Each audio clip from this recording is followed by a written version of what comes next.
Hello, everyone. Welcome back. Today, I want to look at a very instructive game which I played together with my student.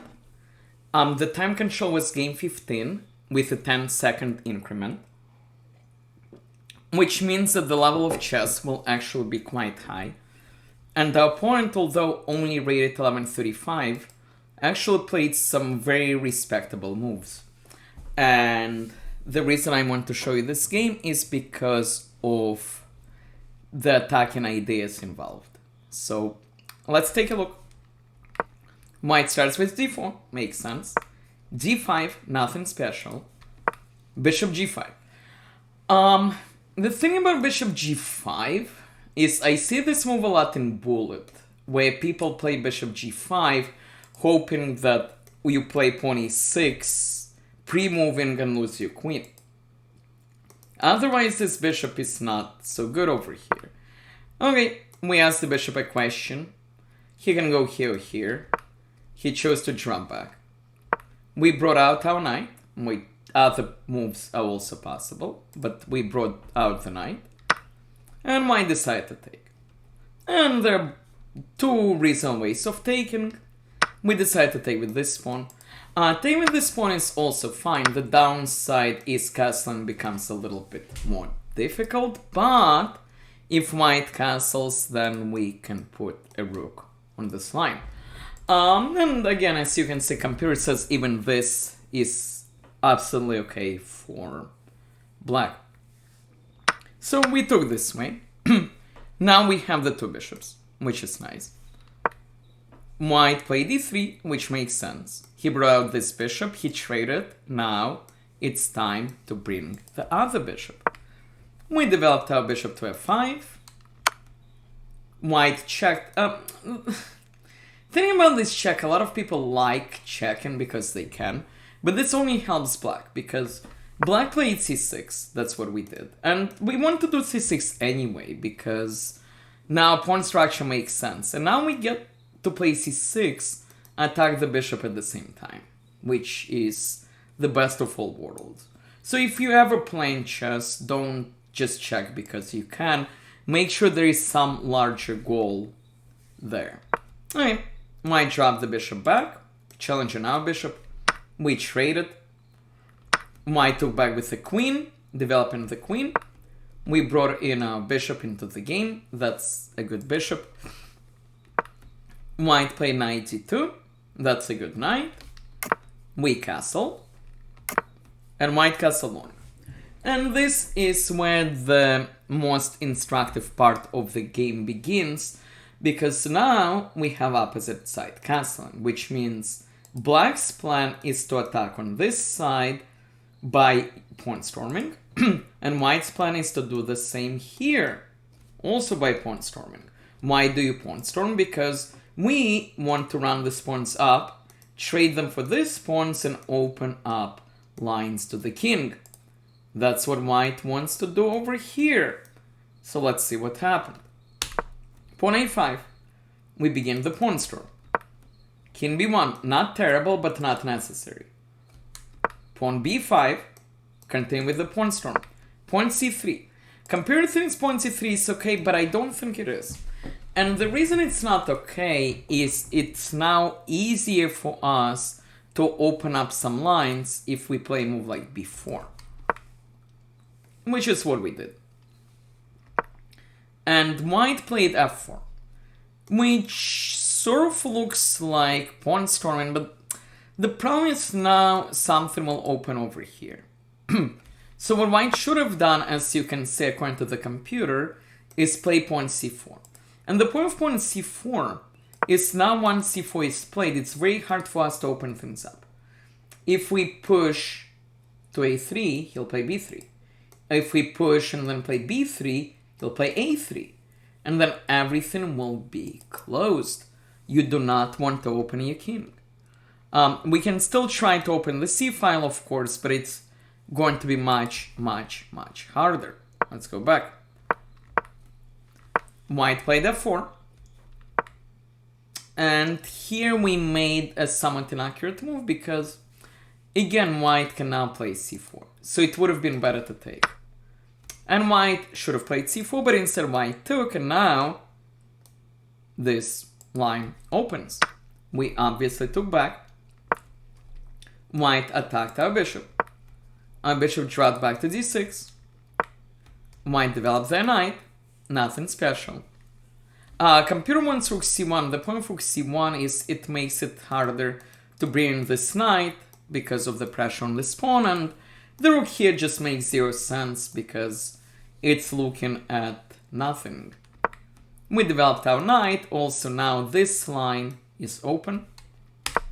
White play knight h4, which wants to put the knight here, which actually makes a lot of sense. And then this bishop has to declare its intentions. And we play rook e8, and the point of rook e8 is after knight f5, a bishop can drop to f8 from where it will multitask. Bishops are long-range pieces. The bishop will both cover the king and also point here in case of potential attack. And white played d4, which is a big mistake because now this pawn will just fall. And this is important. Whenever you move, always ask yourself what will happen next. White, of course, wants to play e5. If he pulls off e5, he is doing great, but that is a free pawn, which we took. White took on d5. Obviously, we took back. White brought the knight. It's not clear where this knight is going because he can't go anywhere from here. And now it's time for us to attack the king. Queen b6 is still a good move. As you can see, it's plus 2.5. Computer wanted to bring in the rook first, which of course is super active. But queen here is fine. White kicks the bishop. And we play it here because our threat is bigger than their threat. Remember, just because your pawn attacks something doesn't mean you automatically need to save it. If he takes our bishop, we will checkmate. So he brings the queen back and he covers this. And now we drop back our bishop and we drop here because this is pinned, and now we are threatening to take this pawn, which might defend it. So now the question is, how do we continue our attack? And this is very instructive because a lot of the time you will start an attack, but your opponent will stop everything. And then you have a question, what's next? Well, are we using all our pieces in the attack? Well, this guy is attacking, this guy is attacking. This rook might potentially participate, but then there is this knight. And the question is, well, what do you do with him? Well, where do you want him to be? This seems like a good square. How do we get it there? Well, probably something like this. So we moved our queen, queen b5, with the idea to play here and here. Knight f5, white improves their knight, attacks our bishop. We drop the bishop back. White is doing some sort of a pawn storm. But now knight b6 to go to c4. Rook c3. It's not entirely clear if it stops anything because, I mean, maybe it wants to go here, but it doesn't get a chance. Because now knight... Computer wanted the rook e2 also, which is good. We play knight c4, and the point is simple. Our knight now arrives. We triple attacking this. Also, this is pinned, which means we can take here. So white moves the king. Now we cannot take here, but there is this pawn though. Computer wants to play moves like g6 first, but we just took. We in a pawn. White brought the knight back. And now there is a very, very important question. How do you continue your attack? Computer wanted rook e2, which just improves the rook, which is very, very reasonable. I came up with the idea of queen b7. The point of queen b7 is this. The queen and the king are on this line. So one possible move could be rook c8. This rook to c8. The point of this rook to c8 is... well, I'll show you. So queen b7. White play rook c7. Let's pretend he does not. let's pretend he plays something like pawn h5, for example. Well, now we can play rook c8. What's our threat? Our threat is to take the rook. If he takes back, we bring the next rook and pin the queen to the king. Now, if he takes us, well, we take right away. So that's why the queen comes to b7. It wants to cover the c8 square. Okay, however, whenever you play this move, you should ask yourself, well, what's the most annoying move by our opponent? And our opponent came up with that move, actually, rook c7, attacking our queen. But here, there is a forcing continuation, which was really, really cool. We play knight d3. The point is, it's a free knight, but if white takes, he loses contact with the rook. So then we just take and we're winning. And the problem is, in the game, he moves the king, but that's even worse, because now we play knight f2, forcing the king back. After bishop a3, it's all over, and he resigned because this is the only move, and then we checkmate. So I wanted to remember several attacking ideas from this game. Remember the idea of the pawn storm.